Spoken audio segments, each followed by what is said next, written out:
அதுக்கப்புறம் இந்த ஸ்டோன் காஞ்சதுக்கப்புறம் சுகர் பீடுக்கு அடுத்த சைஸ் அதை விட கொஞ்சம் பெரிய சைஸ் பீடு எடுத்து அதுக்கு அடுத்த லைனில் நம்ம போடுறோம்.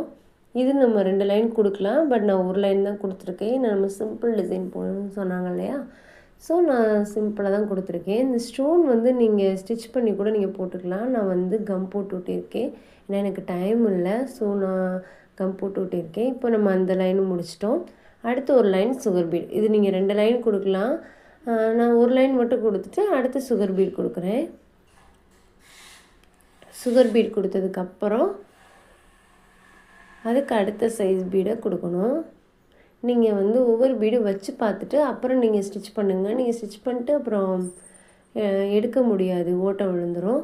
பார்த்திங்களா, இப்போ நான் அதுக்கு அடுத்த சைஸ் இருக்குல்ல, அதை விட பெரிய சைஸ் ரொம்ப பெருசாக இருக்குது. ஸோ நம்ம இந்த பீடு வந்து நம்ம யூஸ் பண்ண வேண்டாம். இதுக்கு அடுத்த சைஸ் வந்து கொஞ்சம் சின்னதாக இருக்கும். அதாவது நம்ம இப்போ வச்சு பார்த்தோம் இல்லையா, அதை விட கொஞ்சம் சின்ன சைஸு பீடு. இந்த பீடு கரெக்டாக இருக்கும். இந்த இதுக்கு அவுட்லைனாக நான் இந்த பீடு கொடுக்குறேன். பீடு வந்து நான் லோட் பண்ணி 2 பீடாக நீங்கள் ஸ்டிச் பண்ணுங்கள். நிறைய ஸ்டிச் பண்ணிடாதீங்க. இப்போ அதுவும் முடிஞ்சு அவுட்லைனாக நம்ம லாஸ்ட்டாக எப்போயுமே சுகர் பீட் கொடுப்போம்ல, அது மாதிரி சுகர் பீட் கொடுத்தாச்சு. சுகர் பீட் வந்து நீங்கள் 3 தான் மேக்ஸிமம் வந்து கொடுத்து ஸ்டிச் பண்ணணும். பட் பெரிய பீடுன்னும் போது நீங்கள் 2 கொடுங்க போதும்.